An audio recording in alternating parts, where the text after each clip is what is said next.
Envie de passer un bon moment? Vous êtes sur la bonne radio. Vous êtes sur la bonne radio. Bonjour et bienvenue sur MLBF FM, j'espère que vous allez bien. Aujourd'hui, on va vous parler d'une mini-série qui a été réalisée par les jeunes de la mission locale. Elle s'intitule Drag Me, en partenariat avec Normandie Images et Florence Guillaume qui a fait tout le parti du montage. Qu'est-ce que c'est concrètement une mini-série? C'est une série de seulement quelques épisodes, on va dire 6 à 8 épisodes maximum, qui sont courts pour expliquer toute l'histoire et bien vous accrocher. Tout de suite, je vous laisse avec l'interview d'Anaïs, Anne, Eléa, Elio, Elisabeth, Elodie et enfin Joshua. Bonjour. Bonjour. Bonjour. Alors, première question, pourquoi vous avez décidé de participer à ce projet? Personnellement, je dirais la curiosité. Personnellement, j'ai toujours été super intéressée par le monde du cinéma et tout ça, donc le fait de faire une série, ça m'a super intéressée. Est-ce que l'atelier, il a participé à un développement de votre projet professionnel? Perso, ça m'a permis en fait de m'ouvrir des voies et de découvrir les métiers du cinéma. Donc en fait ça m'a permis d'élargir mon champ d'horizon.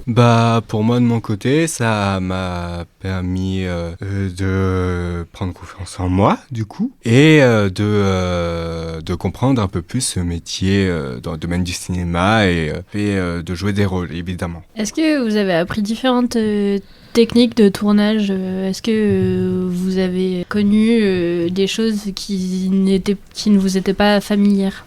Du coup la caméra, rien que le fait d'être derrière la caméra tournée. On a aussi fait la prise de son, donc on avait les perches et ça franchement c'est quelque chose de nouveau. Et bien évidemment l'acting, c'est à chacun à son expérience, mais c'était, je pense, pour beaucoup de monde un peu une première de passer devant la caméra. C'est quoi votre ressenti depuis le début? En vrai, je pense que c'est un peu tout.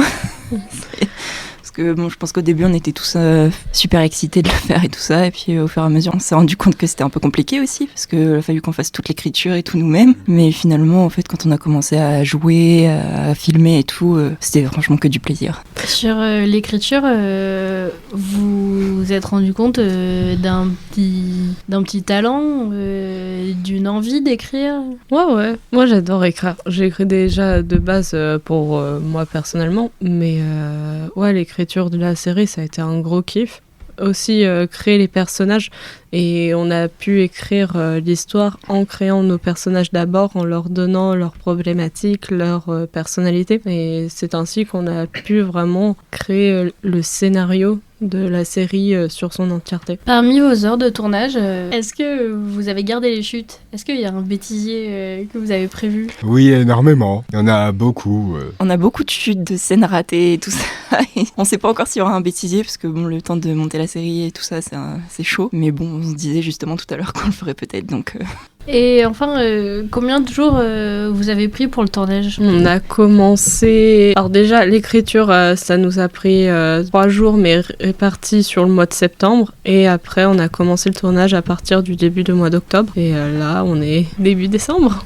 Et c'était notre dernier jour de tournage. Et maintenant, je vous laisse avec la seconde interview d'Anne-Sophie Charpie et Florence Guillaume de Normandie Images. Anne-Sophie Charpie, je coordonne le dispositif passeur d'images au sein de Normandie Images, qui est l'agence régionale du cinéma. Et je coordonne des projets d'éducation aux images à destination de publics prioritaires, donc des ados, des jeunes, des personnes en situation de handicap, des personnes détenues. Et les projets que je vais mener vont plus souvent prendre la forme d'ateliers de réalisation et parfois aussi d'ateliers de programmation, où des jeunes vont être les programmateurs d'une séance de court-métrage. Donc voilà. Et moi je suis Florence Guillaume, donc je suis intervenante cinéma et je travaille avec Normandie Images depuis plusieurs années sur un certain nombre de projets. Donc j'interviens principalement auprès des jeunes, donc sur des projets soit de réalisation, soit de découverte du cinéma, soit des ateliers de programmation. Alors je vais vous poser ma première question. Comment vous êtes venue l'idée de ce projet?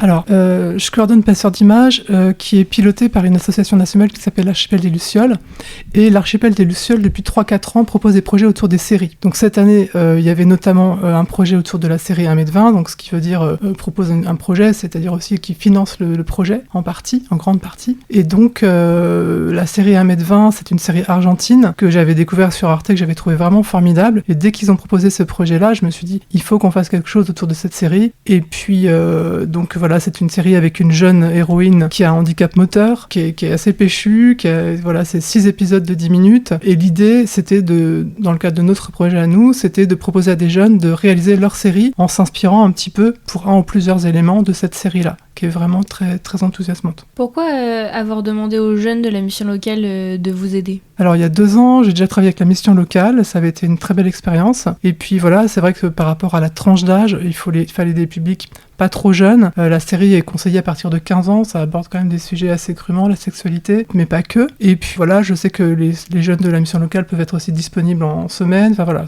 il y avait un vivier de personnes qu'on pouvait mobiliser. Je connais aussi la qualité des conseillers en insertion, voilà, qui savent vraiment mobiliser des jeunes autour des projets. D'après vous, combien de temps va durer le projet en lui-même ?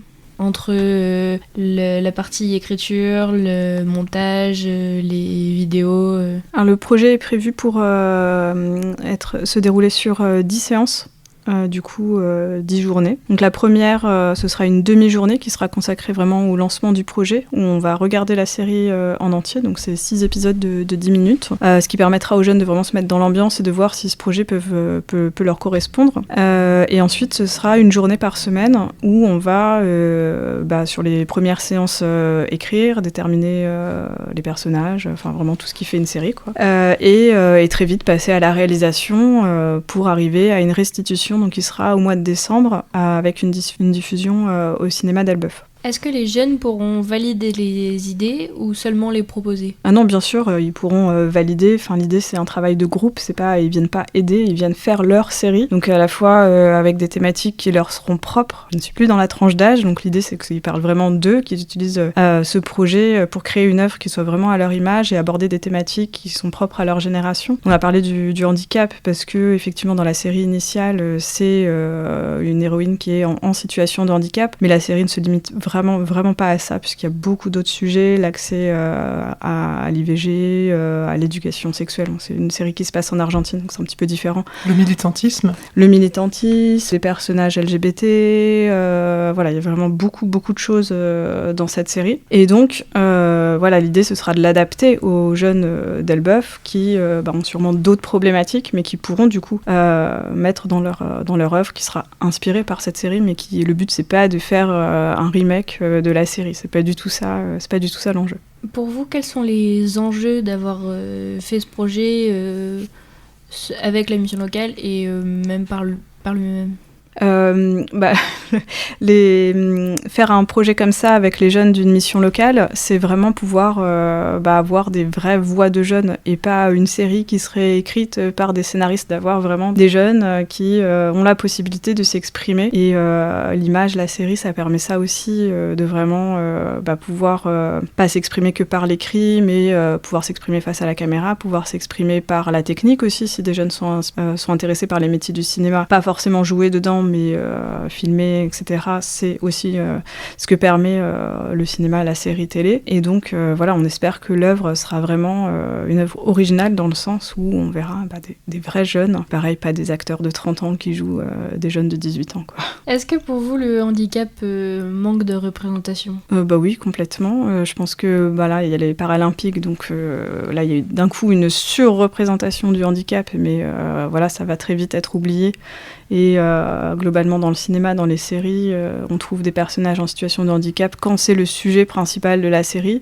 Mais on trouve très rarement des personnages qui ont un handicap visible ou pas visible d'ailleurs, parce qu'il n'y a pas que les handicaps visibles, dans des séries lambda. Donc voilà, c'est vraiment un enjeu aussi d'inclusion, de pouvoir avoir une représentation qui devient quelque chose auquel tout le monde est habitué et qui du coup ne fait plus que quand on voit une personne avec handicap dans la rue ou à la télé, on ne remarque que ça, mais qu'on voit avant tout une personne. Eh bien, merci pour ces questions et ces réponses. Et voilà, j'espère que ce podcast vous aura plu et vous donnera envie d'aller voir le 19 décembre à 18h au Grand Mercure à Elbeuf cette diffusion de la série. Merci, salut tout le monde!